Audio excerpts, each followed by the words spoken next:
When you look at the incredible landscape on planet Earth, all the different terrains, the varying soil conditions, the awesome water features, oceans, lakes, rivers, streams, the waterfalls, the different climates, the huge amounts of plants and ground covers, the requirements are so varied.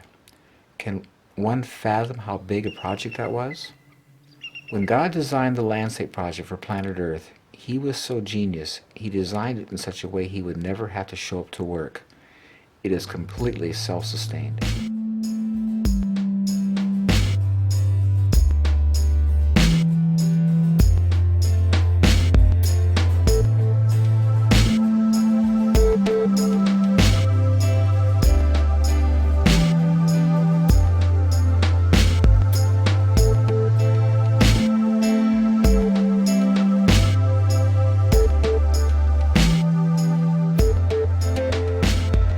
My name is Paul Galchi, and I was raised as a gardener. My parents grew all of our food in Los Angeles as I grew up, and I remember as a 5-year-old kid, my dad on Saturday morning waking us up and saying, well, we got to head off into the to the horse stables and get some horse manure today. So we went down to a rental yard and got a trailer and went to the horse stables and loaded up manure and came home and spread it out in the garden and spaded it in. And as kids, we wore shovels out, spading in heavy clay ground, mixing soil and having a garden. It was wonderful growing up because every time we were hungry, we could go outside and pick fresh vegetables and fruit all the time. And just down in California, there's nothing you couldn't grow, so it was just, we had it all year long. So it was really great.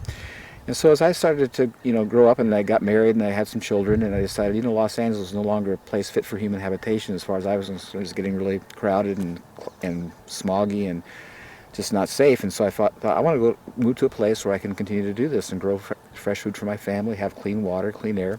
So we came up here to the Olympic Peninsula of Washington. We have a beautiful place. But we built a house and we faced a real challenge. We drilled a well, went 213 feet and got half a gallon a minute. And if you're doing the math and thinking about that, that's not enough water to do a garden. I'll never forget as long as I live. It was August 1979. It was a great year to build a house. Didn't rain all summer, but boy, in August, all this grass was totally dead. The road coming in was all dust. I'm looking at that and saying, God, how am I going to grow fruits without water? And it was so incredible. I hear inside, it says, well, you're looking at the wrong thing. Turn around and look at your trees. And I pushed enough out when I built the house that I knew they had shallow roots. And I says, God, you really have my attention. If you can show me how you do these without irrigation, I can do an orchard. So I went out to the woods of the Fork and I started moving this material underneath the trees, and I was totally amazed. This beautiful, soft, black, damp, incredible compost. When I saw that, I says, well, I can do this. This makes sense. So I started planting the trees out there, and at that time I had straw and sheep manure. Now I'm using wood chips, and it's been amazing. This orchard's been here 31 years now. It's never been watered or fertilized once. It goes through droughts or whatever, and it's just every year it gets better.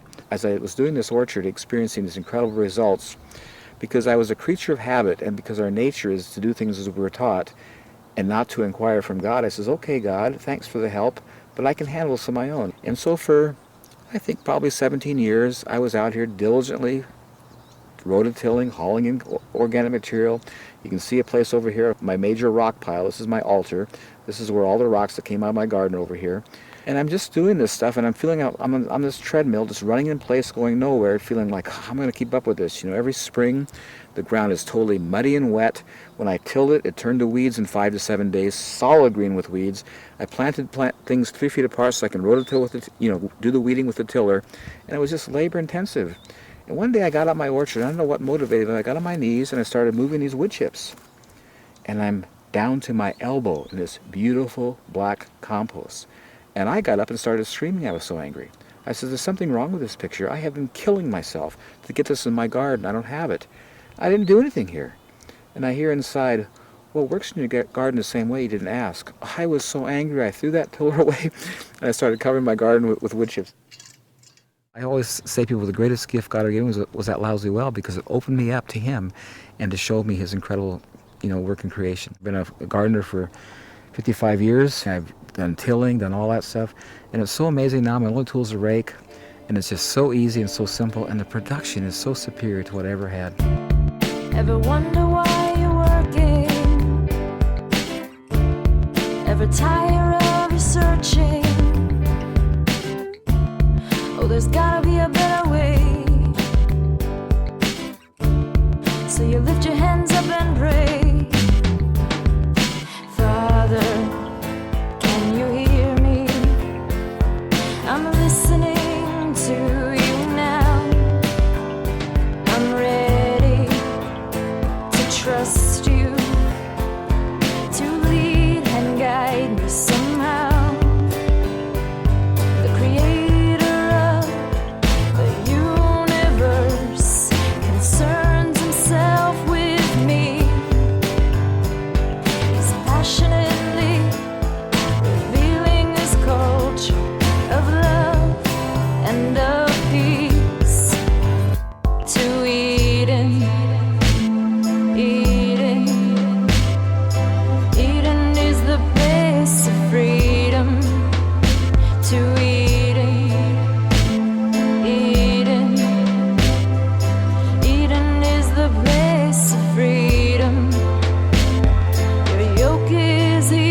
when I saw how easy and simple this was, I says, God, where do we lose it? Why are we doing this? And it was so interesting. It took me right back to Genesis in the beginning. And if you look at in the beginning, when Adam and Eve were in the garden, they had this beautiful, relaxing day in the garden. And every afternoon and evening, God would come down and walk with them through the garden. And I'm sure as he walked through the garden, he would just share with them things that they saw in the garden that day about himself. Did you notice this? This is my character. This is all about me, kind of thing. And I'm sure they just had this incredible time, totally relaxed, no stress, every day. But when man sinned, the scripture said things are going to change. And the wording is, by the sweat of your brow, you're going to raise food. Thistles and thorns and weeds are going to compete with you. And the next verse says, and man began to till the soil. You see, man never cultivated in the garden. He tended the garden, but he never disturbed the ground. And when man got disconnected from God, he began to till the soil. The whole issue is so very simple. It's all about cover.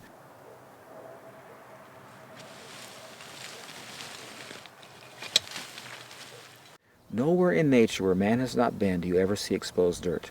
That only happens when man comes and takes the cover. Everywhere in nature where man has not been, it's either covered with needles and leaves or grasses, but the ground is covered. And the reason is because the ground is a living organism. And as all living organisms, such as ourselves, we have skin to protect us. The animals have fur. Fish have scales. Birds have feathers. And the soil is a living organism. And God has designed it and made it so it's always covered with something. And when you take the cover off, it becomes vulnerable and it gets lost. And this is the thing that amazes me about us as intelligent human beings, how we don't see it, because we've been experiencing it for thousands of years in a negative way. We're all around us, all through creation. Everything's just growing beautifully with no work. And we work hard to fail. When we came to the Midwest here 200 years ago, there was 8 to 12 feet of beautiful topsoil. I mean, gorgeous stuff. And if you've ever flown across the Midwest, when you look down at the ground, it's almost scary. It's just parched, cracked, hard, totally desolate, almost looks like desert. There's 8 inches of topsoil today because it's all blown and washed away, and they're still cultivating. This is not working. We're losing topsoil. And topsoil in nature, it takes 100 years to build an inch of topsoil. I mean, it is criminal and incredibly devastating what we've done to the planet. Soil conservation people in the Midwest will tell you that it's okay to lose around 4 tons of soil per acre per year. I don't believe, I may be wrong, I don't believe that soil is forming at the rate of 4 tons per acre per year. When the soil erodes, the organic matter erodes and all the nutrients that were in the soil erode, and that's just gone. It's just a resource that isn't there anymore. I found that if I try to help nature at any level, I mess it up. My approach now is just to look what it does and it says, talk to me. Show me what you're doing because I want to copy it because it does it the best. I have 2 properties that I'm doing this on. This one here, the ground is clay and rock. It would be impossible to farm. It would be considered from the agricultural point of view as marginal soil. The other place I have is 80% rock, totally gravel pit. You couldn't possibly till it. You couldn't possibly cultivate it. And in both of those places, I'm experiencing the most incredible, beautiful gardens. I love that scripture where it says, as we behold the Lord, we're being changed from glory to glory. And I find that anything that comes in contact with God gets changed, including clay and rock and rock. It's just so awesome to take people and take them back and show them my incredible ground. You can't even break with a pick and walk on this stuff. It's totally buoyant. Everything's just growing great, And I didn't do anything. I just put the cover down and God does it all. Whatever organic, natural thing you have at your disposal, it will work. And I've used everything from straw, grass clippings, leaves, animal manures, rocks. But having used them all, I come back to wood chips and I see where it's been for a while and what it's done. It is my favorite. It just is the nicest thing to use. First of all, when I speak of wood chips, I want to delineate between wood chips and other things that people put in the same category, such as bark or shavings or sawdust. Wood chips, when I say wood chips, I'm referring to branches that have been chipped. Branches of the trees, which is about 90% needles and leaves, that have gone through a chipper or a tub grinder. You want to get it from the source, either a tree service or someplace who has a good amount of it, and because the bag's just too small and too expensive. If you live in an area where you have local tree services, people that are trimming trees or taking them down, I would just get in the phone book and look for those kind of people, and that would be a great source. In most cases, to them, it's something they've got to get rid of, and so they're looking for places to get rid of it, so it shouldn't be a problem. Just this whole area gets filled. Just pack it in tight. As much as you can bring, man. I'll use it.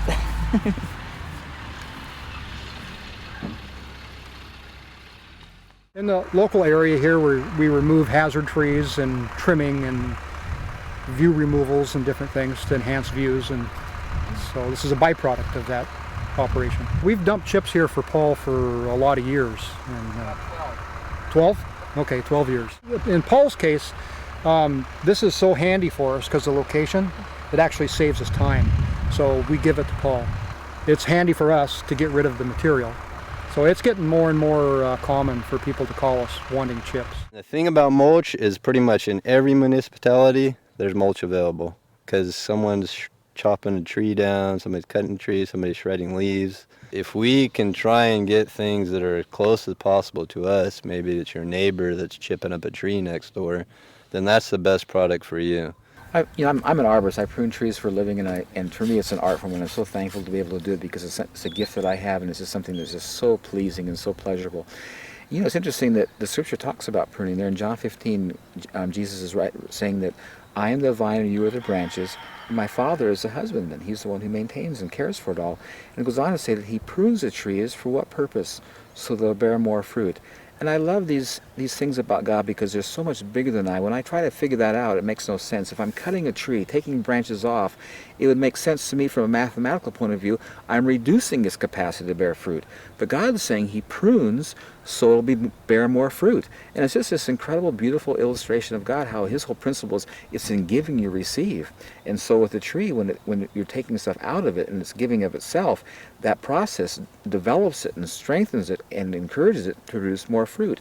And in my experience, I totally see it. People will come to my orchard here, this time of year, and you can't even walk through it. And they'll come after I prune it in January, and they says, "What happened to your trees? They're naked. I mean, what'd you do to them?" I says, "Well, come back in September. They'll be all touching, And I'm just basically, making room for them to fill in, and they just produce so heavily every year.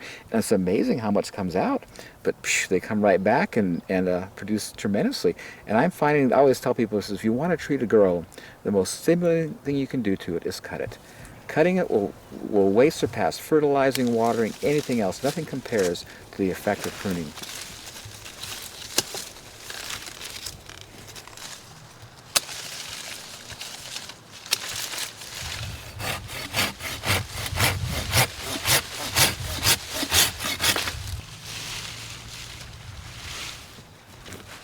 Every time I prune, I've got all these good branches to chip up and put back, and every year it happens over again, and it's endless, and it's totally free, provided by God. And it's such a beautiful picture of his character.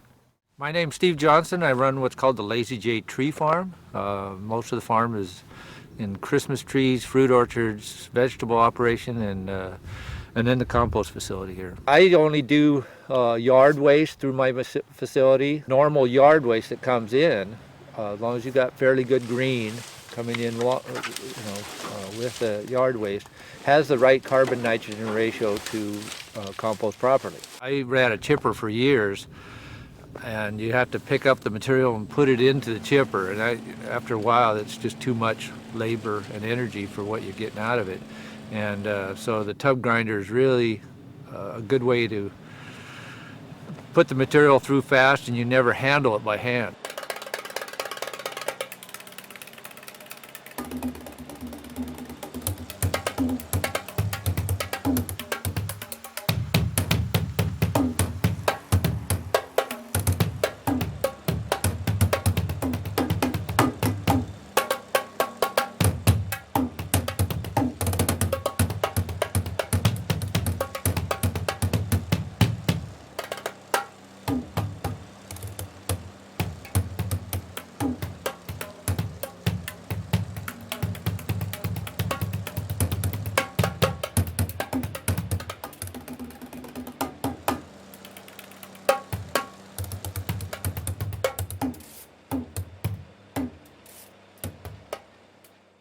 It takes a lot of material to farm with it.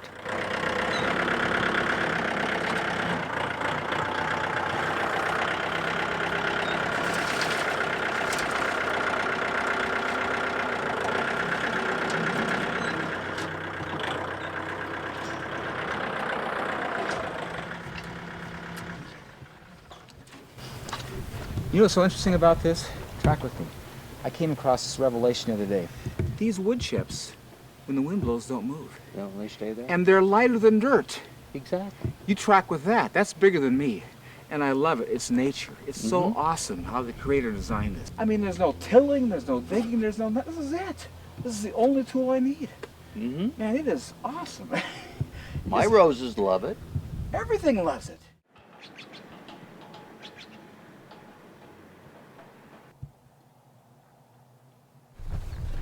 Well, I just went to the place where they make all this good compost and got a nice load of it. I think the last time I put this here was about 3 years ago. And I think with this application, it'll probably go maybe 4 or 5 years. I'm finding that this stuff is like compounding interest. It gains in time, and you have to put less and less down as time goes on. Look how the leaves, I just love the color of them, and just how succulent and healthy they are. There it is.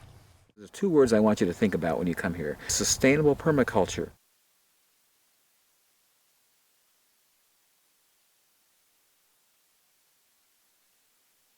Everything you see here was created in nature for free, and it's renewable. It was for liberty Christ came to set us free. Everything about God is free and sets free. And I love that about his character, and it's so beautifully just, exemplified and shown in nature. This is just so freeing. And I love that scripture where he says, "Come to me, all you who labor and are heavy laden, and I'll give you rest." Now you have to ask the question, why do we labor? And why are we heavy laden? It's because of the fall. He says, "Take my yoke upon you." And what do we use the yoke for? That's what we attach the oxen or the animals to some device to cultivate the ground. And Jesus says, "I don't do things like you. Follow me around and learn from me. My yoke is easy and my burden is light." And in this incredible environment, in this thing that God has created, he shows his magnanimous, awesome, giving, generous nature.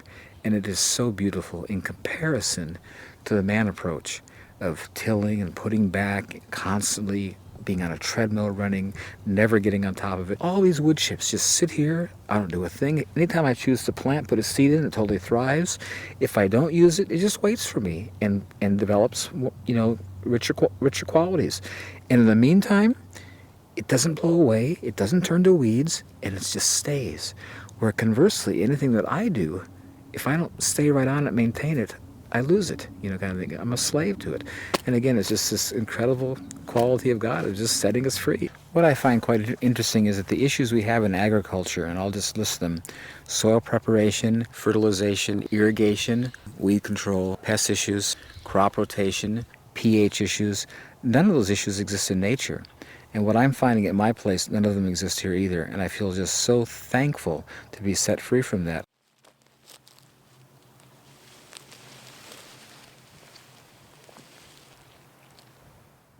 Soil preparation, when you put the wood chips down, they never compact. They're always soft.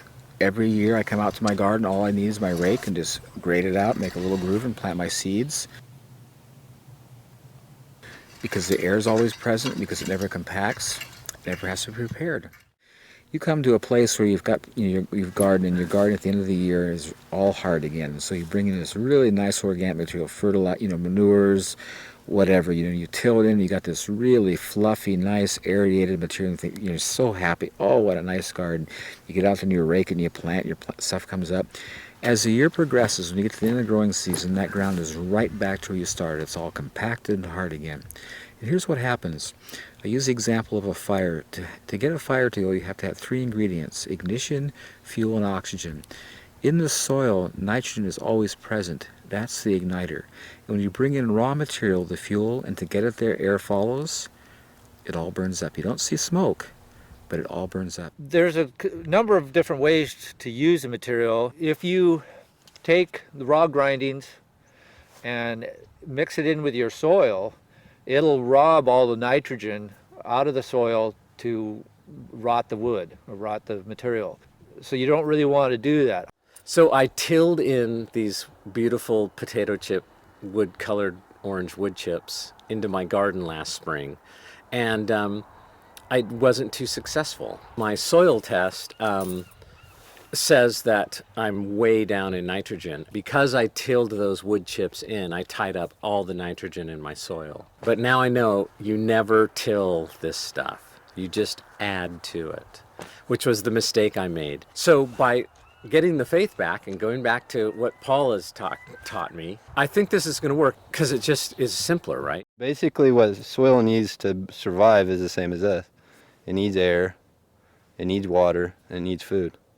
It's a basic principle for all life. And so when you take mulch, for example, which is true in the forest, because there's not just one grade, like someone didn't go through and sift it and it wasn't always all coarse material or it wasn't all fine material. There's all what they have like macro pores. So there's all these different air pockets through the soil.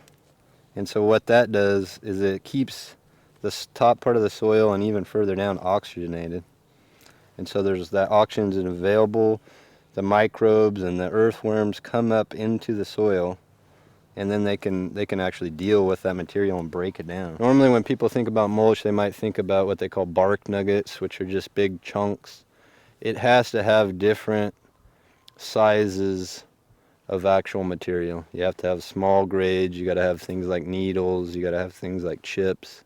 You can't have just one standardized size and expect that to do the same as what, I mean, if we look at what Paul's got here and I dig down, there's probably, I don't know how many different sizes of chips all the way down to what the finished product is, which is soil or organic material to the point where it's, I mean, that's what you're going for. Now, if I took and I multiplied this by a couple hundred times and that's what I was using, it would break down, but it would take a lot longer, and the ability right away for it to help out diminishes. I started off with alderwood chips, which are kind of big potato chip sized chunks of wood. This has been here a year, and it hasn't broken down yet. So I don't think this is what Paul's talking about. It would have taken too long to break down. And the other main thing that they're finding with a lot of different trees, grasses, plants, vegetables, compaction levels. A true healthy soil is not compacted, and when it does get compacted, it loses the oxygen, like those macropores we were talking about, and you get an area where it becomes what they call anaerobic, which means the oxygen level is too low for the microorganisms to live. We're dealing, as I said earlier, with compaction here on our farm, and certainly we're growing root crops to help alleviate that problem. What we're also doing is adding wood chips on top, knowing that they're going to break down slowly over time, create fines, and also work into this compacted soil. So it's kind of like a passive tilling almost that's occurring, which is a really exciting prospect to think that we don't need the heavy machinery or the heavy disturbance. We can just keep adding and it'll work itself out. I have used the raw grindings, and there's a number of people that do this, is just keep it on the surface. You're basically sheet composting, and it's more of a mulch than an additive to your soil. I have a tendency to compost between 10 months and a year. The compost itself, once it's composted, and then it's a screen material, you can use that several different ways. You can plant straight in it, which is, there's a lot of people that do that, or you can just leave it on the surface as a mulch. Compost does a lot of wonderful things besides just nutrient benefits in your soil, worms and beneficial fungus that's in there. You'll just see the plants just love it.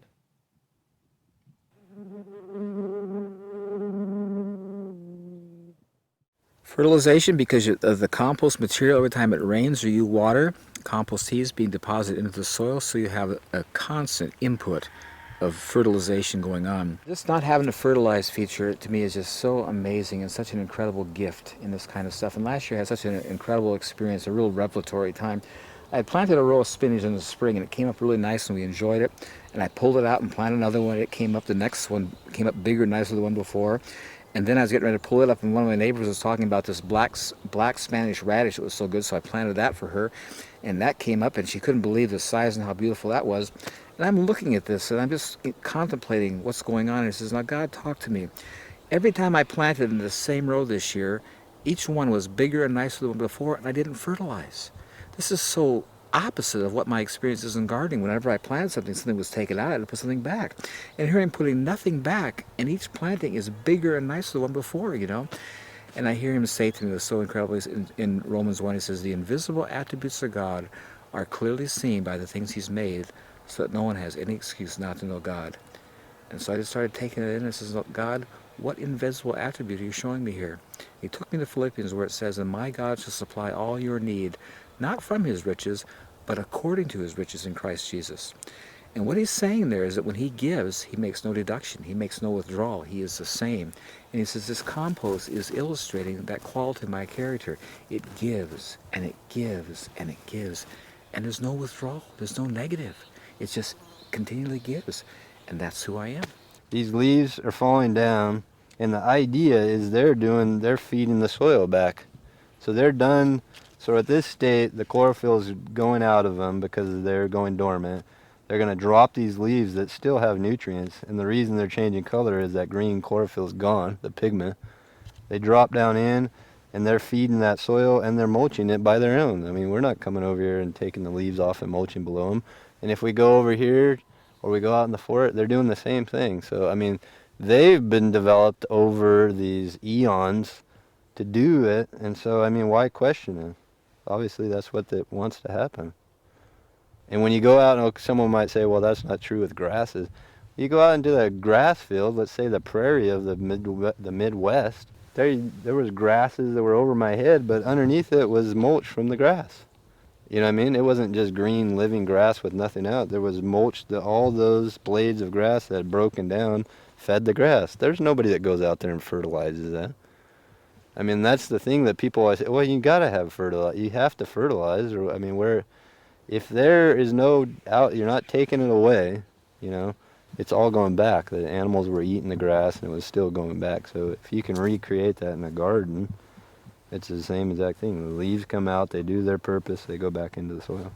It's really simplistic, and sometimes the most simplistic things are what people don't like to accept as being the answer. Whenever you buy fertilizers, there'll be three numbers or three things that they're analyzing in the fertilizer. It's nitrogen, phosphorus, and potassium. Nitrogen is what gives the green, the good vigorous growth. The phosphorus is what creates the budding and the flowers and the fruit production. And the potassium is what gives hardiness and health and strength to resist disease. And all those things are important to be in the soil for the health of the plant. Chemical fertilizers, even though they have the numbers that say they're adequate in these features, do not have minerals. And so the plants that are growing without minerals don't have those in them, so they don't have the nutrient qualities that plants that grow in organic soil do. The minerals simply aren't there in the soil anymore. And so it'll take up what it can get, but it isn't there to be gotten. And so you end up with a fruit or a vegetable or whatever it is that simply isn't as nutritious as it once was when we had more fertile soils. Just the sort of calcium, magnesium, potassium, iodine, those kinds of things, the things that aren't fertilized typically, as 30-40% reduction in what they were getting 50 years ago. That's pretty alarming, which is helps explain why food doesn't taste as good as it used to. It isn't as good as it used to. It's not as nutritious. I always go to that scripture where God says it's good for a man to bear the yoke in his youth. God's saying up front, if you're going to have anything of value, you've got to work for it. But he says if you do it the right way, you want to do it early on, do the work up front, and if you've done it right, over time, it'll produce for you. And this is what I think is so neat about the wood chips and God's way. You see, when they came with chemical fertilizers, they told the farmer, you can have this immediate lush growth now. And they were right. What they didn't tell you down the road using these chemical fertilizers, that every year you had to use more and more to get the same effect, and your ground eventually became sterile. When you use the organic approach up front, it's kind of a lot of work to bring in those wood chips because, you got to cover the ground. It takes a lot of cover. But over time, what I found at my place is that you start having this incredible gain. Initially, you put a lot down, and you have to, in a few years, you got to put it back again. But I'm finding that each time I put a layer on, it's a lot longer before I have to do it again because I have this incredible base built. And it's like you have a foundation that's just growing and getting, better and better. So over time, you're getting a higher and higher yield, with less and less input, which is how it should be, because you get older, you have less energy, and you want to get return for your effort, and that's God's way. That's how he is. I love that scripture in this. It says, "Do not despise the days of small beginnings." You know, and I just encourage you to be patient. Nothing happens of any value quickly. Things that are of value take time, and the beauty of this process is that as time goes on, it just becomes more and more valuable. So, you know, if you don't expect miracles at first, because it's going to take a little bit of time. And as you plant things and you feel they're not doing as well as you'd like, then you can use fertilizers to supplement. Eventually you won't have to, but initially you might, and that's okay, because you've used them anyway before this, so you can continue to use them now. Good organic manures, if they're clean, work well. But as it goes, you'll find that you won't need to use those fertilizers, and you really have an investment that cannot be compared to what the rest of people are doing in dirt. You got horses, you get horse manure. That's a given. Not too many constants in life, but that's one of them. You got to get rid of it. Okay, so what do? We clean the stalls, we take it out, we dump it in a pile. People want to use it for mulch. It has to be kind of a superior product. So what we do is we feed Eastern Western hay. It's professionally grown, and there's no weeds in it. And that's really important, because weeds, the weed seeds will go from hay, will go through a horse's body unhatched, undeveloped, and come out, and you'll get weeds. We use fir and hemlock shavings, so they decompose very rapid, as opposed to using cedar, which decomposes or doesn't, you know, very slow. And it's so simple, even I can do it. You just make a pile, and then I don't haul anything unless it's at least 6 months to a year old. In our garden up here, our experience has been you can plant right in it, you know, because it's chips that have dissolved, as well as the manure and so on. So we've had really good luck that way. It would not be good in the garden without being decomposed with something else, you know. That's a common complaint if you use straight horse manure. I'll go get some and show you a sample of it.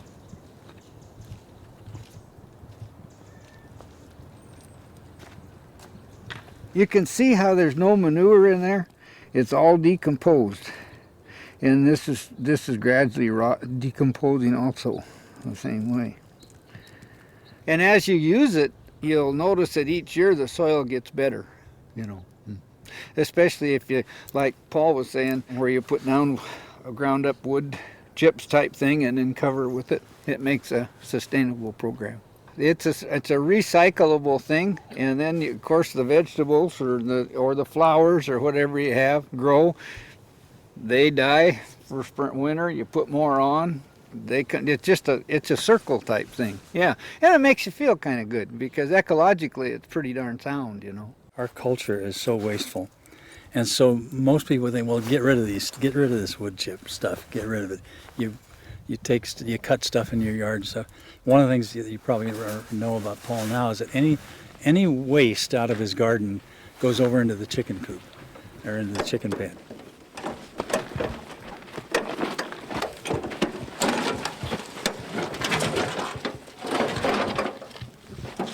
And then they eat it and munch it around and then poop. And then he brings that back over here and dresses the soil. I think one of the most beneficial parts of a garden is to have chickens around, because there's such, I mean, the eggs are great, but you see they deal with all your waste, all of your yard waste, the expired stuff in the garden, my grass clippings, any weeds, all come to the chickens, and those are really nice organic products for them that they eat, and whatever they leave over turns into what we're going to be exposing here in a minute. They're out here all day long just kicking. You can see all those little grooves in here where they've been digging in, and they're excavating. They're constantly picking seeds out, any bug kind of thing. So they're working this material. And as you're going to see shortly, I'll tell you, I've never seen compost so nice. This almost approaches topsoil. This is such beautiful stuff. Anyway, I'll just show you how easy it is to get.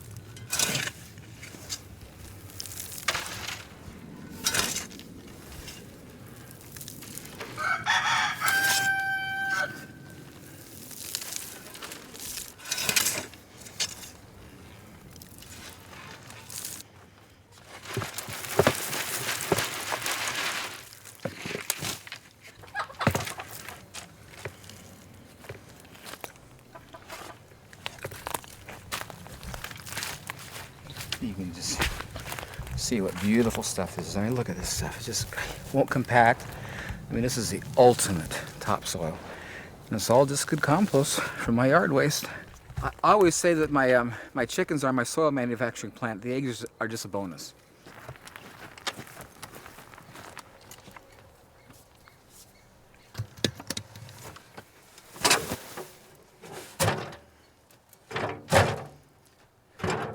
Look at this beautiful fine stuff.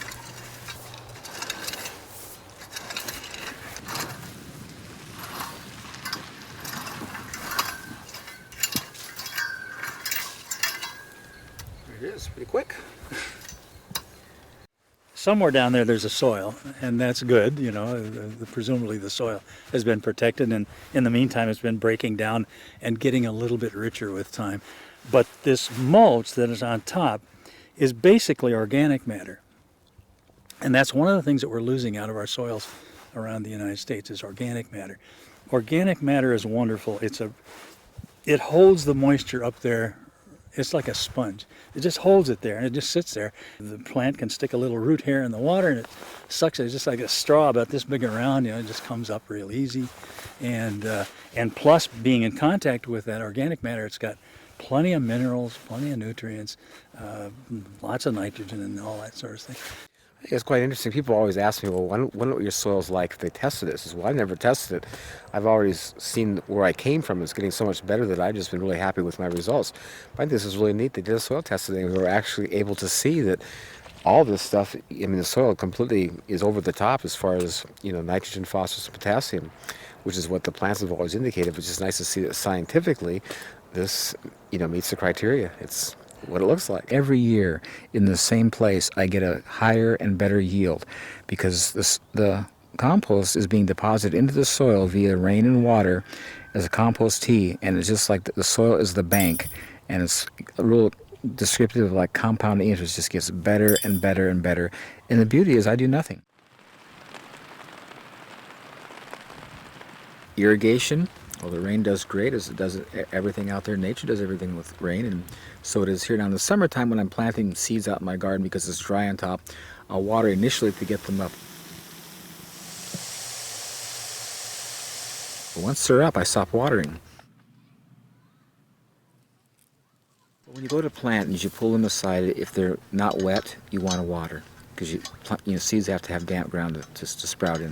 And so this, you know, whatever state it's in when you go to plant will indicate whether you need to water or not. Irrigation is a big issue these days, especially with places where there's not much water or places when there's too much. Although we're in Washington, the evergreen state, you know, it's known for having lots of water. Here in the rain shadow of the Olympic Mountains, we're getting about 16 to 18 inches of rain a year, which is very dry.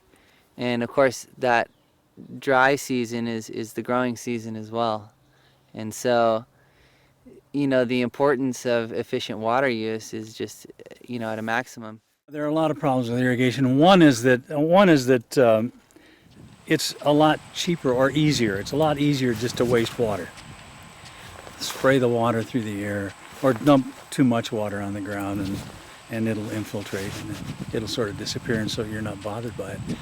But I think the last thing I heard was that irrigation on the whole is something like 50% efficient. It's, you know, about 50% of the water is getting to the crops. And now that water is getting scarce and we're running out of water in a number of places around the world, we're actually, the North China Plain, for example, lots and lots of those farmers are going out of business every year. The idea that we can use wood chips and reduce our water use by 95 to 99% is just really exciting. That's something that my friend Paul has proven over the years, and something that we're doing here as well now. Even in the short time, we've certainly seen water holding capacity and growth attributable to, you know, the fact that we've heavily mulched, you know, a lot of our plants. And you see how it's damp down in here, and see these tomatoes have never been watered and won't be watered all summer. You can drive a truck on it, it won't compact, and it just gets better and better and better. Here, have some of these tomatoes. They're starting to get ripe. This is what I get so blessed by. Look at this. Look how damp this is. And this is August. And it's going to stay this way. It will never dry out. And this is why I don't have to water. Where in dirt, you won't experience this. It's going to be compacted on top. You dig down, it's dry. But look at this beautiful material. You know, and I find it's quite interesting in my experience. I have a place here that I have a pond, and I plant my potatoes down there because they like to be watered. And I find that things around there grow so much better than they do when I water from the top. And I'm realizing that in the beginning, before the flood came, there was no rain. Everything was water with water coming up from the ground as a mist. And that is the ideal way to water. It's the ideal. And I think in Psalms it talks about a tree that's planted by the rivers of water that brings forth its fruits in its season. Its leaf also shall not wither, and whatever it does shall prosper. You ever go along riverbeds or stream beds, you'll see the plants alongside the trees are just huge and lush and just gorgeous. And that's the ideal way to water, is to have sub-irrigation water coming up underneath. And I think it's so interesting, in nature, the ground, it maintains and holds that water, so it's always there. It's always available to plants on a continuous basis because of the capacity to hold it, And watering from the top is so counterproductive in a garden situation because that's just, not as effective as, sub-irrigation or material that holds water, so you can just live off the rain. The rainwater is a superior water. Groundwater never compares to the benefit of good rainwater. And if you've ever done a garden, you see after it rains, everything just grows great. Nothing like when you watered, So if you can live on that, that's the best. You'll find with wood chips the incredible advantages. There's no sponge that'll hold water like wood chips. I'm amazed at the water it holds. And for example, we live in a place where just 70 miles down the road there's a rainforest that gets 15 feet, I'm not saying inches, 15 feet of rainwater a year. And when you walk in the woods, the forest there's no water near your feet. It's not spongy, it's not damp, it's damp, but it's not soggy. And it's amazing, those wood chips totally absorb that kind of water quantity. And the other thing that's amazing about wood chips is when there's not enough, like it's like now if you look at my grass out in the front there, it's all brown, but in the wood chips in my orchard, it maintains the moisture. And here's the incredible thing about God in His design. When there's too much water, the wood chips displace it, and when there's not enough, it retains it. And at that point, I'd have to check out because that's too big for me. The idea is with something like what Paul's got going here, is you're creating a layer over the soil that can act as almost like a blanket for the soil so that the moisture level in the soil is staying up to the levels it should be. If this was blank and there was no mulch, 9 out of 10 there's a lot of runoff. I mean, there's water, just normal rain is taking any nutrients that are above and either leaching them away or leaching them down into the soil. Where this mulch, when the rain's hitting it, it's stopping right there. It's slowly working into the soil. The microbes and everything, the bacteria, the earthworms, everything that's living under that is protected. And then they are slowly decomposing that mulch down into the soil, which is the food for the plants. Water is such an important thing. We couldn't live without it, and I think it's quite interesting, the ratio and how it is on the earth. 75% of the earth is water. Our bodies are 75% water, and what I'm finding in my produce and fruit, it's 75% water. And I'm seeing a real connection here and a real balance. And what's interesting in plants that are growing in dirt that are irrigated with water, they don't have that water content. And I've discovered the reason is that we see in dirt, because it's compacted and hard, roots can't develop like they would like to, and so they're pretty compacted and not very spread out. But in this environment where there's so much air in the ground and it's so porous, the roots just spread everywhere. And because you have this very large root system, it's able to take up all this water. I've always said that the amount of water in the ground has nothing to do with what's going into the plant.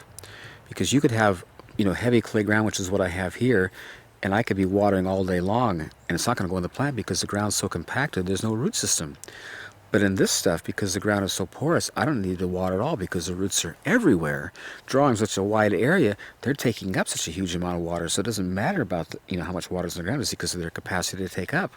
And that's what's so key, and this is what I just find just such a pleasure. Anything I pick, you break it off or you bite it, and just juice and water just flows out of it, And that's how it's supposed to be. That's really the design. And it's just so important for us to be hydrated with our food and to be getting enough water. And like I say, the stuff you buy in the store, it just doesn't have that water content. Oh, this fennel is like, I can't even describe it. Isn't it awesome? It explodes in your mouth. It's amazing. But everything, you see all the water in that? It's all about roots. You know, you got to water 2-3 times a week, depending on what the temperature is, what your soil is, and sometimes more if you have sandy soil. And Paul never waters. He never waters. It's, you know, you go out there and it just blows your mind. Just blows your mind. You see, because the compost holds the water so well in the ground, I don't need to irrigate. And because I'm not irrigating, it just stays totally weed-free, because when the weed seed blows in on top of these dry wood chips on the top, they can't germinate. And the other nice feature is when you go to pick vegetables, it's not muddy. It's not got dirt all over. It's totally clean because I wasn't watering. And when you walk on it, it's nice and dry. There's no mud. It's just such an incredible benefit not having to irrigate continuously. And they noticed, like when we started getting some rains, all of a sudden these little weeds started popping up in places. So you see, those seeds were here all summer, but now that it's starting to rain, they're going to come up. You know, I just take my rake and rake them out. It's not a problem. They don't have a lot of, a huge amount, and they're very easy to control. But it makes such a difference when you don't have to irrigate continuously as far as your weeding issues.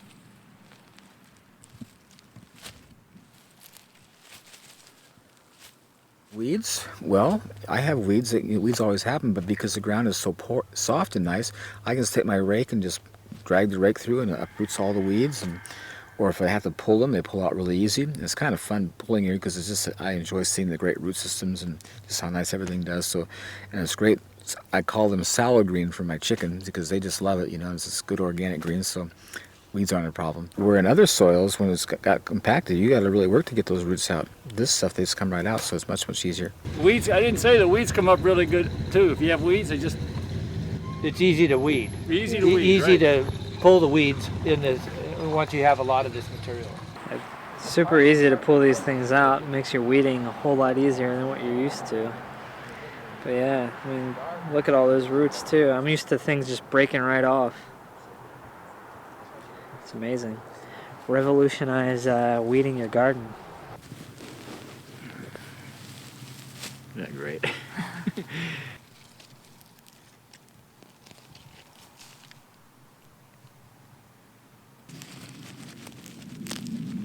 Look at that good old root. So it just makes it such a difference when I used to get down and have to pull weeds, and you have to get a tool to get underneath to get the root because they break off. The blade goes straight down next to the dandelion, and then I just simply pull back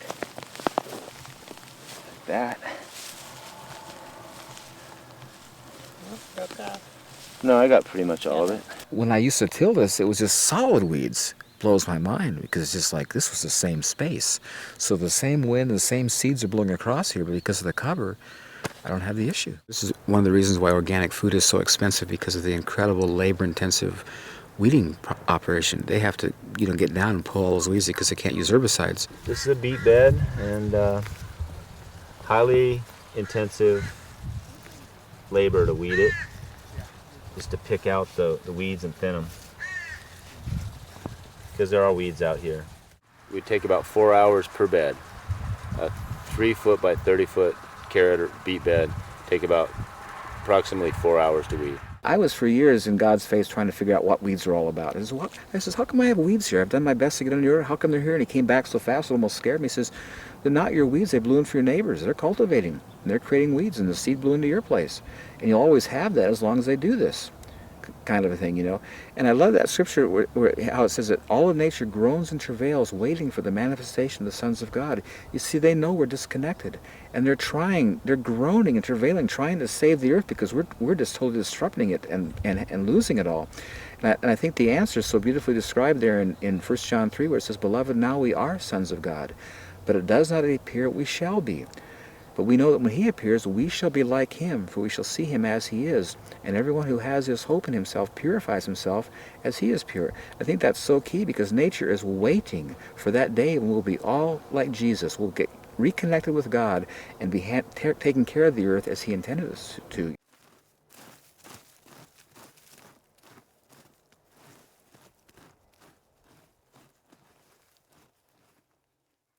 Occasionally pests will come in nature and will defoliate a few trees every now and then, but not serious enough that it causes any great losses, and nature always overcomes. I think if you follow organic principles, it's very rarely that your insect population, your negative insect population gets out of control. And of course, it doesn't matter if you spray organically, you're still going to kill beneficials, and so beneficial insects. So it's best to just deal with whatever damage you have and move on. George Washington Carver, when people would ask him how to deal with a disease in their tree, he would say, well, you don't want to deal with a disease. You want to get the tree in good health and vigor, and it'll take out the disease. I think that's such a true statement, and it's so true about everything. And if you'll get a real healthy plant, as I have here, I don't have any insect problems.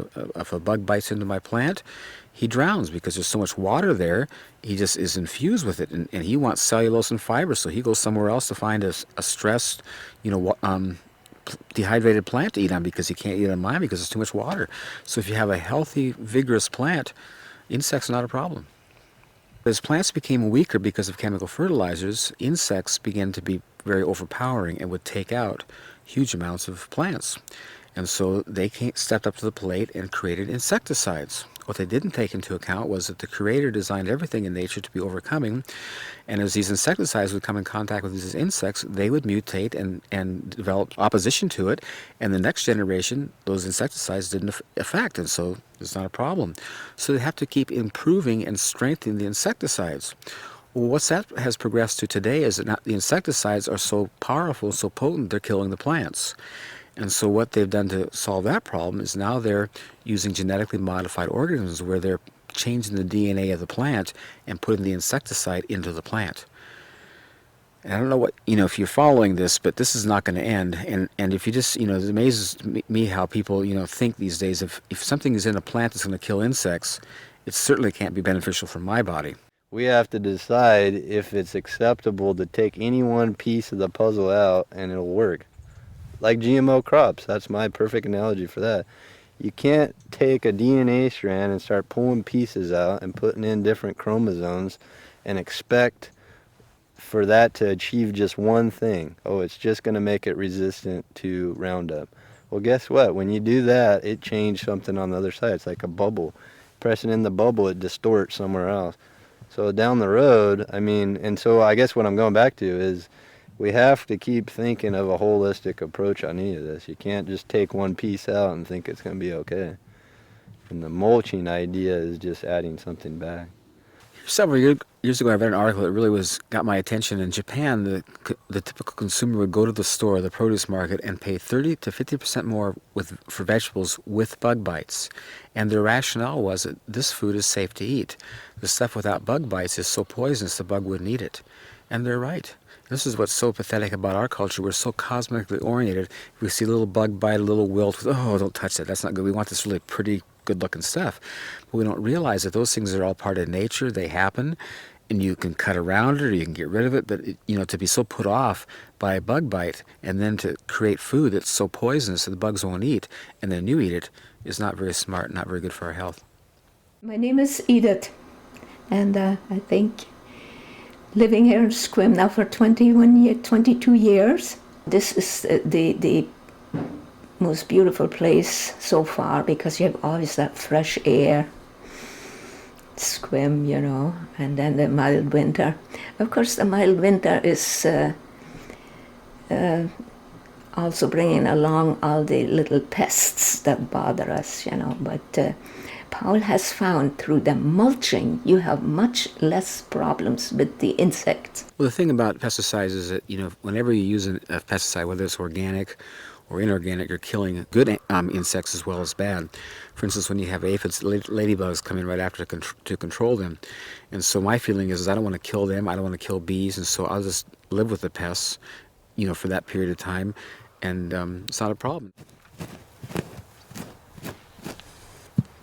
Crop rotation. If you look at nature, plants go to seed and the seeds fall in the ground, and they do it every year, decade after decade, century after century, and it's not a problem. But when you cultivate and you have exposed ground, you've got to move crops around because you'll have disease issues and problems. I think I've got the classic example down here at my pond area, where it's a nice, good, low, wet spot. I've been growing potatoes now 16 years in a row in the same place, and they come out nicer and cleaner every year. Today we're going to harvest some potatoes, and that's one of my favorite fun things to do because it's such a pleasant, surface to be on. The potatoes come out so clean and nice, and it's just fun, And as I'm harvesting, I'll also plant, and my harvesting and planting is all done at the same time. It makes it so simple and easy. This is wood shavings and horse manure mixed together. And it's just, guys, just look down in here as you dig. Just how beautiful it gets. It's just, oh, this is, I don't, you know, if any farmer or gardener would recognize it, this is like ultimate gold. This is the most beautiful stuff you could ever have. Look at just how soft with my hands I can move it. And it's just never compacts. It's totally just the best. See, now this was last year's seed. See how it's hollowed all inside. See how much, you know, different that looks than that. You know. That was a seed I planted last year. And if you know anything about growing potatoes, if you grow potatoes in dirt, if you don't rotate them, after several years they'll get scabby, and that scab will increase to where you can't even use a potato. They just get so bad. But my potatoes down at the pond, the girls were here harvesting, they're all clean and beautiful, no scab. And I love it. It just makes it so convenient.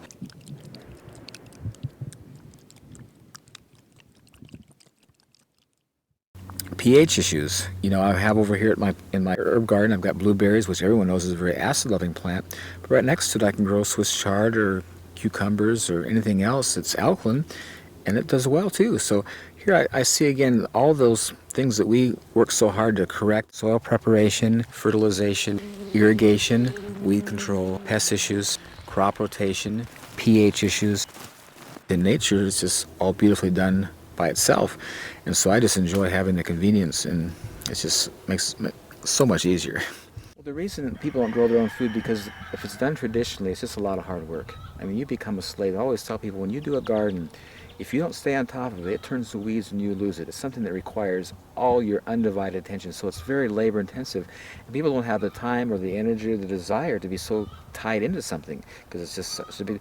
Where this is just so opposite. You know, it makes it so simple. This is why I so want to get this out, because in the past it's been so hard and so counterproductive and negative, where this is just so awesome.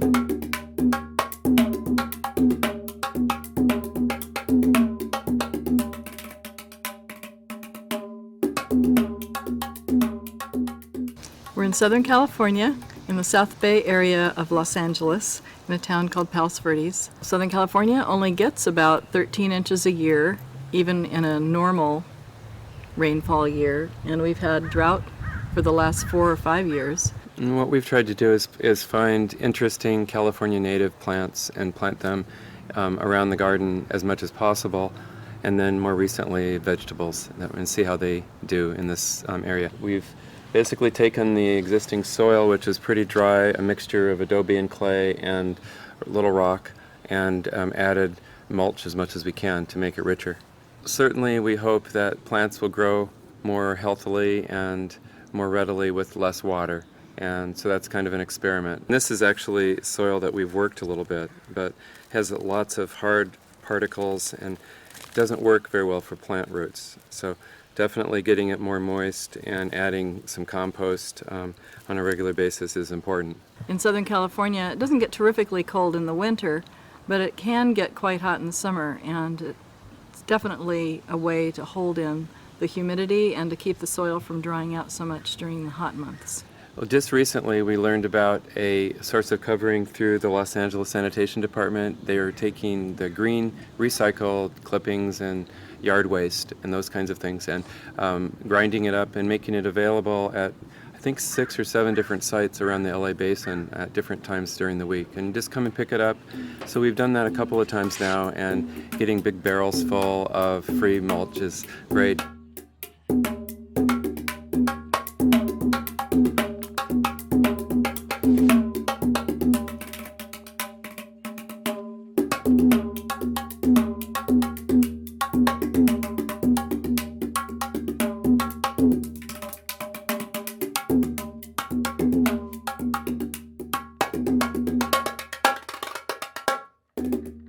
We're just adding it to the garden in different places. Once we got our plants, we used both seeds and seedlings in 4-inch pots. We cleared away the wood chips we had laid down on the original soil, just in an area big enough to dig the hole into the existing soil. Then we put the wood chips back once we'd gotten the plant established in the hole, and surrounded the plant right up to the edge of the stem with the wood mulch. There's no climate in which using a mulch isn't a good idea. It definitely enhances the soil. encourages worms and other beneficial insects and discourages the non-beneficial insects. Yeah, we've been pleased with the growth of worms in our garden. We have lots more worms just in the last 6 months because we've been also working on getting our own compost going, and that's like a worm farm, so it's great to add those to the soil. Easy to do, much easier than Very I thought easy. it was going to be. I work with middle school students, and it's a really good compliment to me to go out and just kind of work with plants and be quiet and enjoy watching them grow. Certainly, I feel that most of my students have never had the experience of planting a tree or a plant, and they're very disconnected. So I think that's part of the key, and the kind of food that most of the middle school students I see eat is heavily processed without much nutritional value. So I feel that schools and communities need to look at that seriously as a health problem, as a lifestyle problem, and deal with it certainly through garden projects. That's one way, so that people can potentially create a small garden. If nothing else, it's meditative and kind of a deep satisfaction knowing you've grown some of your own food. But there's a long-term need for that. And Ron was right, the connection to the earth business is just completely lost. Mm-hmm. Yeah, it's pretty It's sad. It's important to re-establish. Definitely need to get back to the Garden of Eden.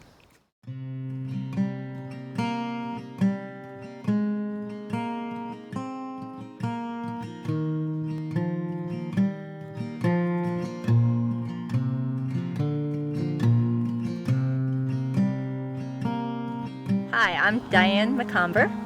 Hi, I'm Hannah McComber. And I'm Mark McComber, and we are in Gettysburg, Pennsylvania at the Back to Eden Film Demonstration Garden. When we were asked to maybe help do a demonstration garden, we had a slight problem. We don't have land, we live in town. And so we started seeking the Lord and praying. We want to be a part of it, we want to do it, but what do you do if you don't have land? And we started the journey, the search of asking, and it was amazing. We had 4 different people that actually offered us plots of land. And one day Mark was talking to Jeff Wilson and about we needed land and wood chips. We needed a provision. And we were seeking the Lord, and none of the things seemed right. There were little glitches with each of them, and we kept waiting and listening, and it was amazing. Jeff said, I have land, you can use the churches. And that's how we actually got to have the demonstration garden here at Heritage Assembly of God Church. When I was talking with Jeff Wilson he was asking how to do a garden, I said, well, first you need wood chips or a covering. And around here, there are a lot of wood chips because a lot of tree service companies and a lot of people have trees in their yards and the woods around. And the road crews are always cutting the trees for the power line, so that's a good source for wood chips. Mm-hmm. And he said, well, I have a pile of wood chips. And I said, really? Maybe we ought to do the garden there. He said, fine with me. So this is where we ended up doing it. And he did have a pile of wood chips about 2 or 3 years old that they were making a walking path around the property. So we got permission and used those wood chips, and we laid the garden down. Getting more wood chips has been a little bit difficult because the tree service companies, they're more than happy to deliver them if it's convenient for them. And it just so happens that here, this site is on the way home of a tree service company. So if he's got chips, doesn't have another place that wants them, if the homeowners don't want them, then they drop them off here. To lay the garden down, the first thing is to go through and dig out all the thistles, and we found even dandelions and goldenrod and things like grapevine can be a problem. So if you have those things, to dig them out is very helpful. And then find a source for some newspaper. And we found a source for free newspaper at the local rescue mission. Gave us all the newspaper that we needed, an abundance of newspaper, and we laid it out. And we're blessed in that it's wetland down there, and everything just laid down, and that was to kill all the weeds and the grass that was growing underneath. And the newspaper, we put it down about 2 to 4 layers thick, mm-hmm. and it seems like it really needs to be 3 or 4 layers thick. And where there wasn't newspaper, there were weeds. There were weeds coming through. And the beauty of it too, when we laid the newspaper down, Grandma and Grandpa were here, and Hannah was here, and Sarah and Dana. It became a whole community family thing. It was of laughter and fun. We got the newspaper down, and while somebody held it, somebody else would take a wheelbarrow full or back the truck around and just take a fork or a shovel and sprinkle it on the wood chips until we could get the wood chips on there heavy enough. And once the light film was on of wood chips, then we could put the covering on, 4 to 6 inches deep. The first year is really best. Beyond that, it's going to make it difficult for your plants to grow. For not being gardeners, our first garden's kind of rather big. It's 100 foot by 40 feet. And again, the Lord just provided a provision for us. My brother owns a, what's it called? Front end loader. Front end loader. And he came and he really helped us a lot. Thanks, Steve.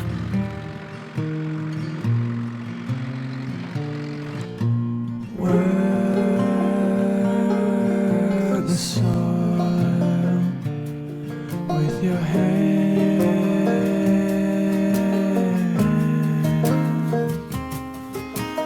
Work the soil with your heart.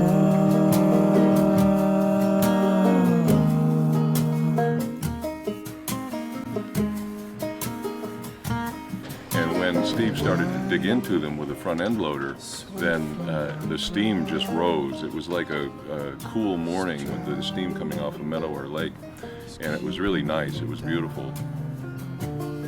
I shift my eyes to the sky, where I know my hope will be found. Thank you. The soil with your hand.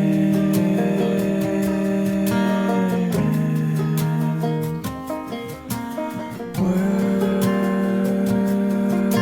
the soil with your heart.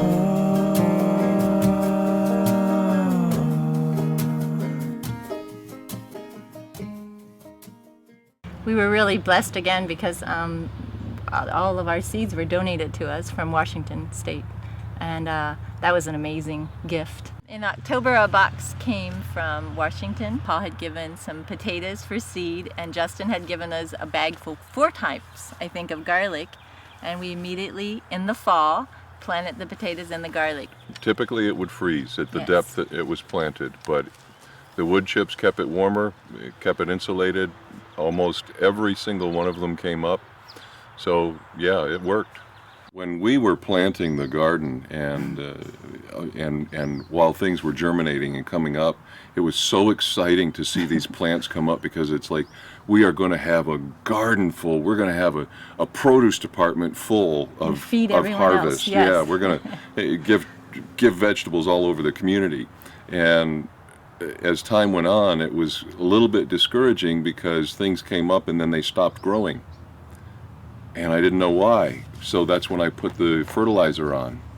And they grew a little bit more, but then they stopped growing and actually went to seed. And the reason for that was because we were growing in the wood chips instead of in the soil underneath. And we can tell in the places in our garden where the plants, the roots actually got into the soil versus stayed in the wood chips. Because where they got into the soil, the plants did remarkably better. It didn't take very long before we realized we needed to do some fertilizing. One of the organic materials that's the best for nitrogen and for fertilization with wood chips is dried blood. And so we put a couple of 17-pound bags on at different times. And that did remarkable things for the plants. The dried blood worked better than anything for organic nitrogen fertilizer. As far as this garden, I think what we would have done differently would have been just to put about 4 to 6 inches of wood chips down, and then part the chips and plant in the ground beneath the wood chips. And that soil really does get prepared pretty quickly by the wood chips. It softens the ground up pretty quickly. When I moved the wood chips off in one area, I just took my finger and I began to dig. And in no time, I was down 2 inches really easily. And then in the yard, just off the wood chips, I started to try to dig, and I was, really stressing my finger to even break the grass, let alone break the soil. So it really does make a big difference. We have a friend that offered they have half an acre between their house and the neighbor's house that it's just empty. There's nothing on it at all. All they do is mow it. So he offered it if we wanted to have a garden there, or anyone else wanted to have a garden there, I have wood chips delivered there, that would be a site that we could do. So we set up another garden there, and the first thing we did, of course, was check for the thistles, and it has been mowed all along, and there were no thistles, so we put the paper down. Then we put about 2 or 3 inches of mushroom soil down on top of the paper. And then once the mushroom soil was down, we put about 3 or 4 inches of wood chips, somewhat composted wood chips, on top of the mushroom soil. And then over that, a dusting of less than an inch or less of cow manure that had been composted. And then that was all that we put on that. Newspaper, and then mushroom soil, about 3 or 4 inches, and then 3 or 4 inches of wood chips, and then just a dusting of an inch or less of cow manure on top of that. And when we got done, we felt really good about this garden is done correctly. It's got the nutrients, it's got the soil that it needs, and then 3 days later we planted seeds. And here it is, a week later, they've all come up, everything is germinated, and we have things growing. And so Father's Day, best Father's Day of my life, we planted the new garden. When we planted in that garden, we moved the wood chips out of the way. We did not plant in the wood chips. We planted in the mushroom soil that had the nutrients and used the wood chips as the covering. When you plant in the soil and they get big enough, then you side dress them with the wood chips. So that's what we'll be doing when they get big enough. So it's looking really good. It's growing really well. Something that I think it's too, and more about, that honestly really is about the garden. I think it is to take kids back for a generation. I do think away from video games, away from TV, away from sitting, take them back into nature, because God does display himself in nature. You cannot look at a seed and see the miracle of something coming out of it. We watched as the beans were coming through the ground, and the seed was still on the sides, and the little green plant was coming out through the middle, and we watched it in amazement. And you cannot not have a lesson about God at that moment for a generation. Just to see God. I mean, that's why I believe God started Adam and Eve in a garden. We're back to Eden Organic Garden. I'm Johnny and I'm 5 years old. My name is Hannah McComber and I'm 9 years old. I'm Natalie and I'm 7 years old. And we are the Kids Garden Patrol. We've learned that ladybugs are they eat other bugs and they're good for gardens. Whoa. What did you find? Ladybug. What's your favorite bug? Ladybug. Why is ladybugs your favorite bug? I don't know. Because what do they do in the garden? They eat the other bugs. Whoa! There she goes. And these are bad for gardens. They eat the leaves. Why do they eat the plants? Because they're hungry, I guess. Get off of there. There's a fat one. What I like about this garden is that whenever you're weeding, it's very easy to weed. All you have to do is just pull it out, and it usually just comes out all the roots and everything. And we have friends where they had a garden, and it wasn't with wood chips or anything, and they tilled the soil and stuff, and it was really hard to pull their weeds out. You hardly could pull them out at all. And I think that's cool that I can pull the weeds out really easily. I wish that all children could learn how to do a garden and teach their children when they get older. I like coming to the garden. I like coming to the garden too. I like coming to the garden as well. We like doing it together. Bye! I think that for the future, absolutely, the health benefits of eating what comes out of the garden is going to be immeasurable.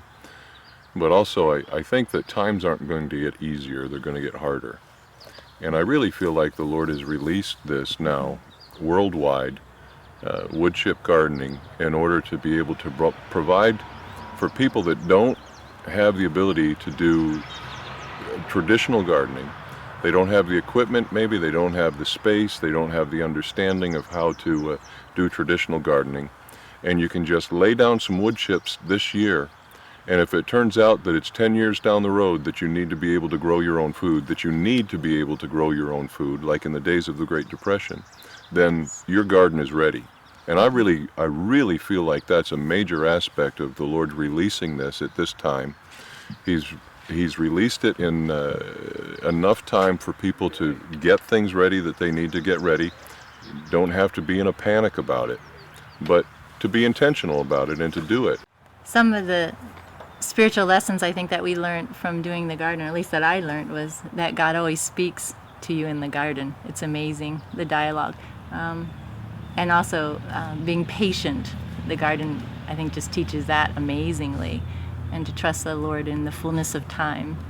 The fullness of time He brings forth His glory, His beauty. Fun lessons like the seeds, to trust, even when you're planting them. One of the first dialogues I felt like the Lord had with me with the seeds was that they might not all germinate, but you still plant and just trust Him. There was beauty in that for me, with even just the spiritual connection with that, was we live our lives. We just plant, and He does the rest. I think one of the main things that I've learned from the garden was that, we really did receive a seed from the Lord about wood chip gardening, the covering, and was very excited about it, and then wanted to just move on it quickly, and having to have patience to wait on His timing as to where it's going to be, how it's going to be, and then things coming up. He plants the seeds, but the things come forth in His time, and He's put the seed in us with this, and things have come forth only in His time. You can't force it. And every time have tried to make something happen, like getting wood chips or getting a vehicle or equipment to move the wood chips, it's just you have to wait on the Lord, because it's His time, and He made such an emphasis over that it became so clear that if you're working too hard, you've stepped out of His rest. So just let Him do it. He puts the seed, it'll come forth.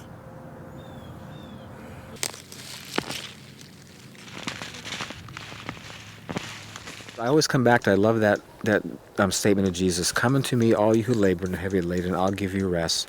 Take my yoke upon you and come learn of me. My yoke is easy, my burden's light." And I find that if I'm doing something that's stressing me out and getting a lot of work, I realize this is not God. This is not how He does things. And I just love my harvesting approaches. Whenever I get around to it, I do it. If I don't, it's all right. I have chickens that'll use it if it's gone too far. And the advantage of harvesting when stuff is fresh in season, you're getting the ultimate food value. I think it's interesting too how when God's explaining to us how He provides for us, He says, "Consider the birds of the field." It's how they don't toil, they don't sweat, and I provide for them. Are you not of more value than them? And then he says, "Seek first the kingdom of God and His righteousness, and all these things will be added unto you." And we look at all through nature. Everything in nature is not pressured, not under stress, and they eat everything fresh in season. It's all there for them, and they do wonderful. Where us, the most sophisticated of all the creation, stress out, and we don't eat good food, and we buy all this processed stuff, and we're thinking like, God, Jesus is trying to get our attention. Consider them. Pay attention. This is how it's supposed to work, and I care a lot more for you. And it's just, what I think is so sad is that God's made such an incredible provision for us. He's given us land. He's given us seed. He's given us, the sun, the rain. It's so easy to grow food, and it's so natural. It's what everybody's always done from the beginning of time until the Industrial Revolution. So we need to get back to the original and do it right.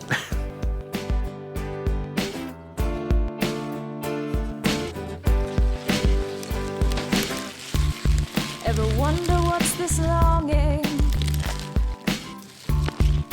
whispering at your heart, for the thing that you were meant for,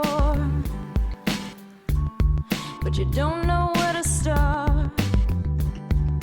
Father, can you hear me? I'm listening to you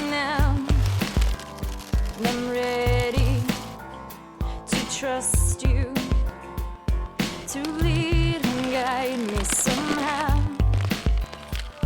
The creator of the universe concerns himself with me.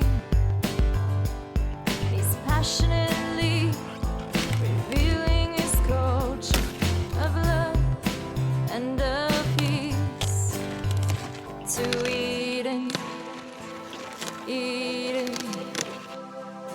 Eden is the place of freedom. To Eden. Eden. Eden is the place of freedom, yeah. Your yoke is easy and your burden is light. Help me to lean on you the rest of my life. To Eden. Eden.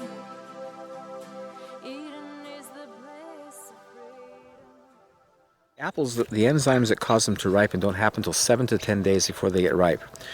So all the apples that you're buying in the store, they're picked green, and the enzymes aren't there. They just don't show up. They look nice, they have nice color because they did the nitrogen fix and it looks good, but the enzymes that cause them to digest are not present. And so when you eat that apple, your body has to go salvage enzymes somewhere else in the body to digest the thing. So instead of this being a nutritional plus for you, it acts as a negative, and it's not really good.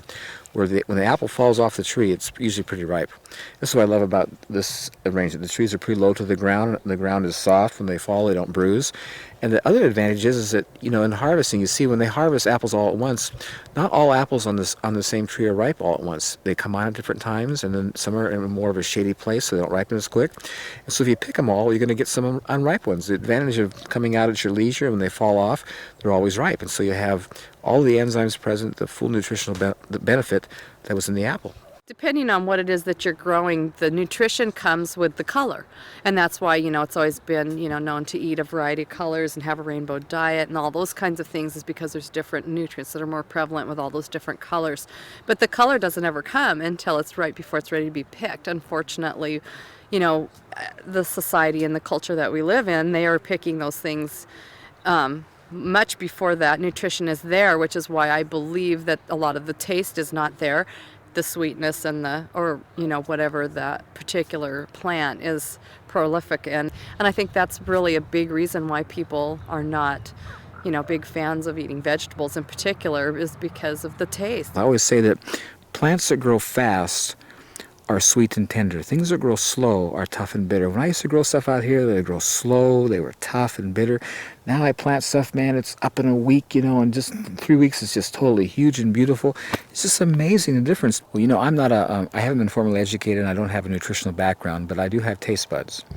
And I notice other people do too. When they come to my place, I just love to have them sample my food. And the response of everybody is, that is so sweet. It's just, and see, listen, everything that God created, I believe, is sweet. Very sweet.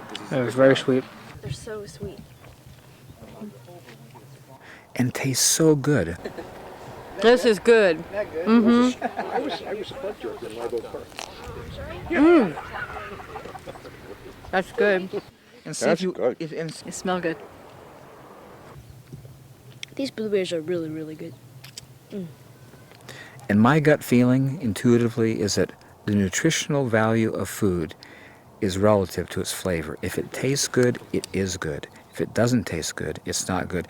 And I come back to this good God that we serve. God is a good God, and He gave all of us a sweet tooth. We desire sweet. It's just innate. He didn't give us that to frustrate us and cause us to be, you know, put on edge and say you can't have this. He gave it to us to satisfy and bless us because He's good. And I'm finding that in my garden, everything is sweet. It is all sweet. And it's so pleasing and satisfying. And I think I'm just beginning. I'm just basically on the edge, just approaching how God made food to taste.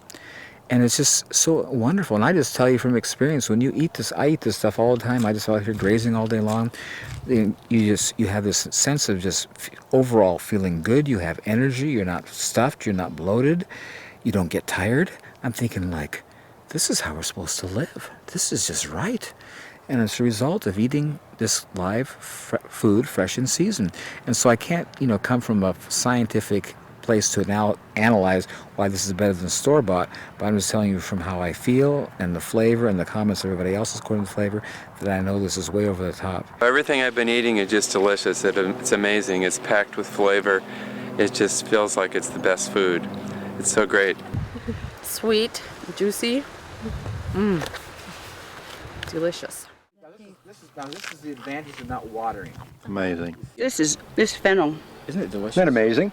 How sweet it is? I mean, if you could get that in Well, a what I candy- have in my yard isn't like that. No, because look what it's growing in. My This dumb is my finger. point. It's minerals that give flavor to food. And all of our soils today are so deficient because of chemical fertilizers, because of erosion, Yeah. that minerals aren't present. But this stuff is just totally rich. Well, this is the answer. In everything, man. It's like over the top awesome. What I find interesting too is back in the 60s when they would analyze potatoes, for example, they had large amounts of vitamin A, vitamin D, all kinds of things that aren't in potatoes today. And it's because the soil back then had minerals, micronutrients, things that God created, which aren't in soils today because they're just fed chemicals. And the organic material is not going back in, and so the soil is deplete from all these wonderful things, and so the food is. And we wonder today, you know, why we have all these autoimmune diseases and things that weren't even here 50 years ago. It's not because our bodies forgot how to heal. It's because our food is not good. We're not getting proper nutrition. And basically today, people are taking supplements because they're malnutrition. They're not getting it in their food. And God created all this food for our bodies. I love Genesis, the first chapter, and I love the way it starts. And God said, fruits, vegetables, seeds, and nuts. This is what I made for your food. It is so good to have these vegetables and the fruit, especially the figs, that make you feel, you don't need a medicine or anything. You just feed yourself with good stuff. And like, it has even a better flavor. You know, when I have tasted Paul's vegetables, and like so many people, it has a sweeter flavor because it's not under stress. It grows with constant moisture, yeah. And this is the beautiful thing about it, you know, you not only help to make, again, a layer of fertile soil for the future generations. They have good soil there, it's not depleted. But you have also a vegetable that will nourish you, and it is published, you know, many places when you read the depleted soil isn't as good, so add your little vitamins in tablets. Forget it. If you can do this here, this mulching with the whole tree that's, you know, chipped up, that's the only way to go. Yeah. In some rational future, people are going to wake up and say, this is not only a good way to eat, but it's a healthy way to live. And ultimately, when you start thinking about quality of life, if your kids are healthy and you got plenty to eat and you're leading a healthy lifestyle, man, the rest is just gravy, whatever else you do. So yeah, I think this has a significant potential to be a big part of the human future. A lot of people mistake this place as a farm. It's not a farm. This is a home where my family lives, where I raise my family, and I did this intentionally to have a place where they'd have a wonderful place to live, where we could grow all of our own food.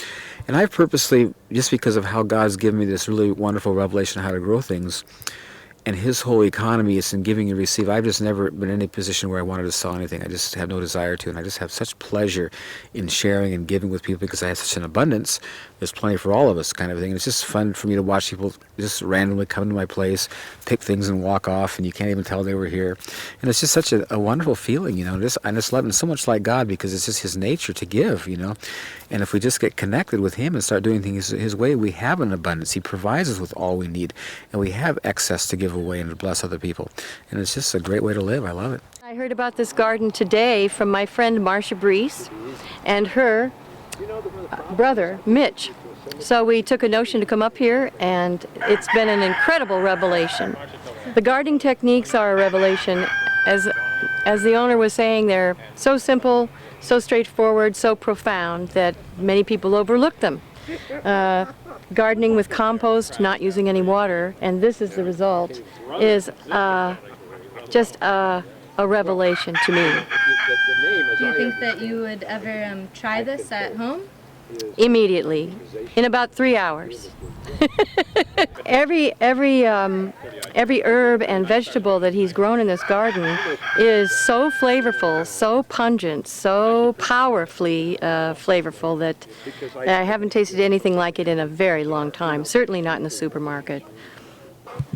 And you don't see it this big in the store.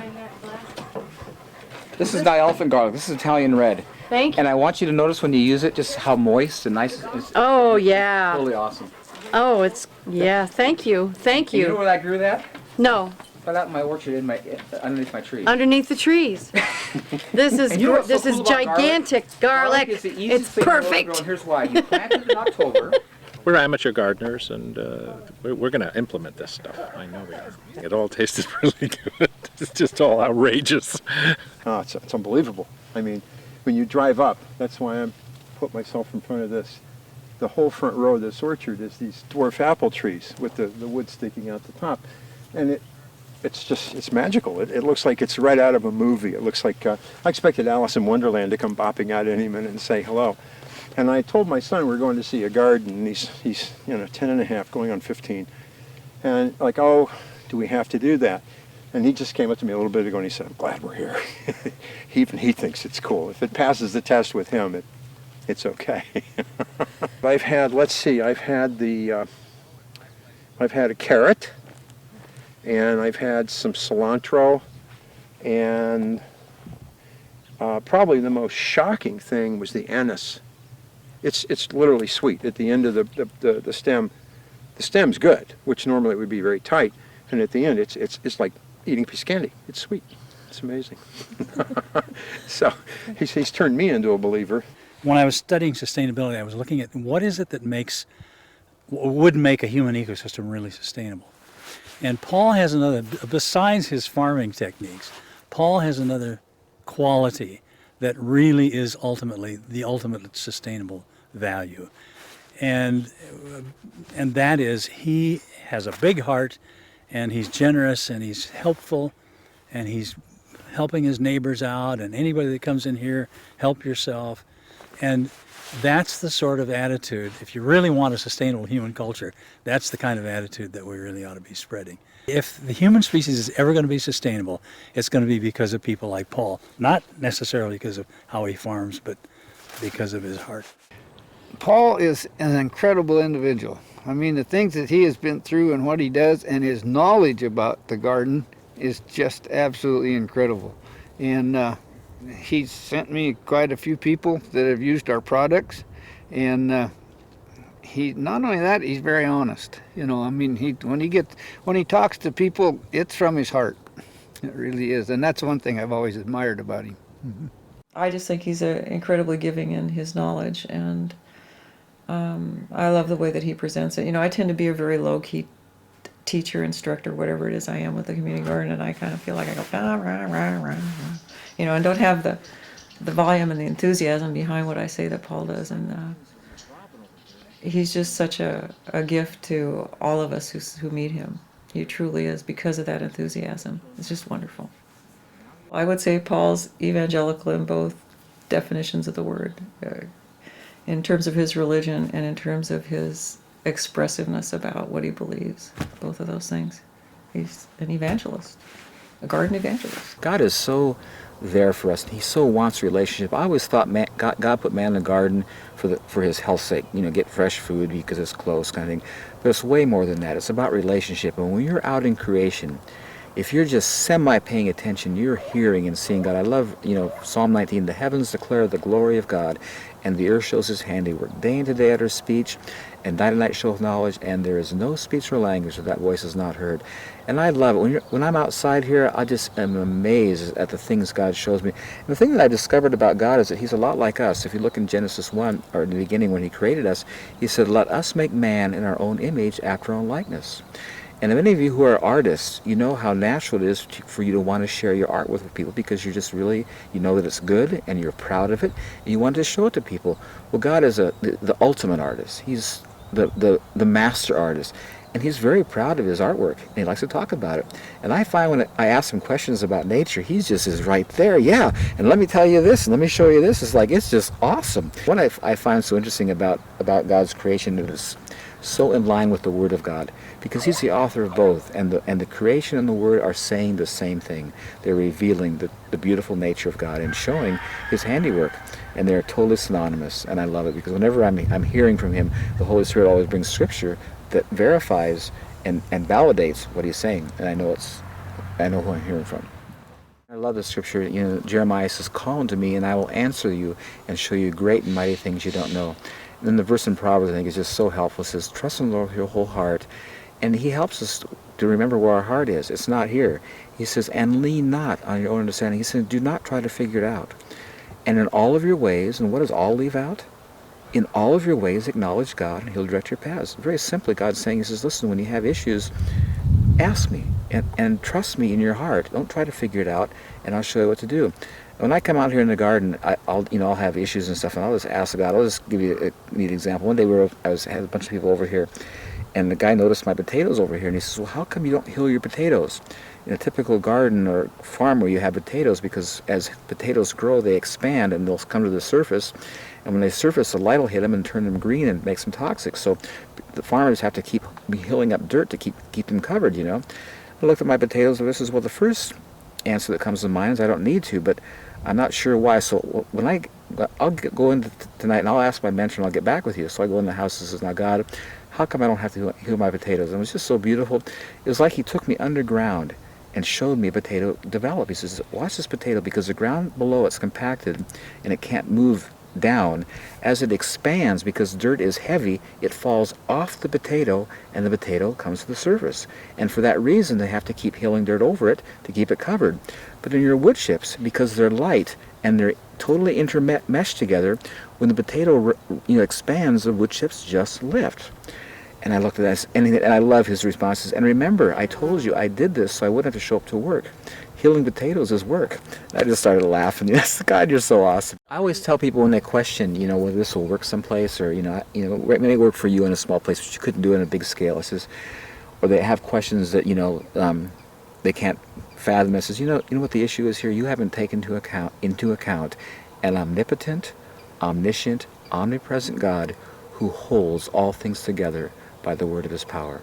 That's awesome. When you take that into account, there's no issues, and he's demonstrated. This is what I love. All through creation, it's demonstrated. It's not like this is hard to do. He's showing us in everything in creation how beautifully he does it, because of his incredible, all-powerful, all-knowing, totally all-present capability. And I love that word. He holds everything together by the word of his power.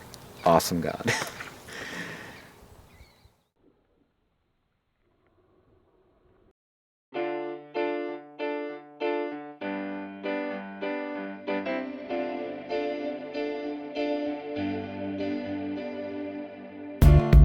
Ever wonder why you're working? Ever tire of researching? Oh, there's gotta be a better way. So you lift your hands up and pray. Father, can you hear me? I'm listening to you now. I'm ready to trust you, to lead and guide me somehow. The creator of the universe concerns himself with me.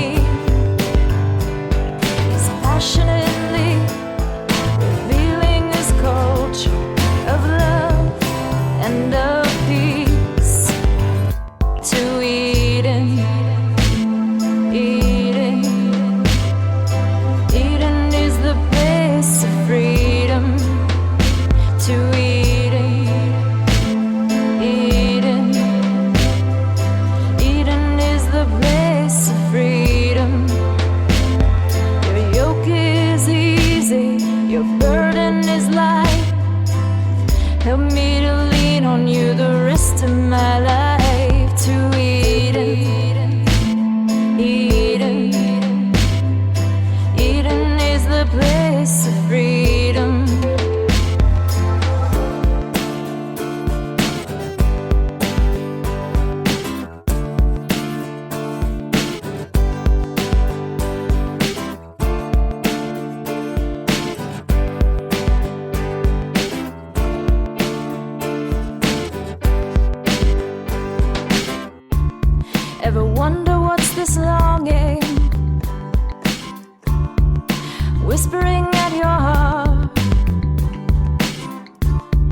for the thing that you were meant for, but you don't know where to start. Father, can you hear me? I'm listening to you now, and I'm ready to trust you, to lead and guide me somehow.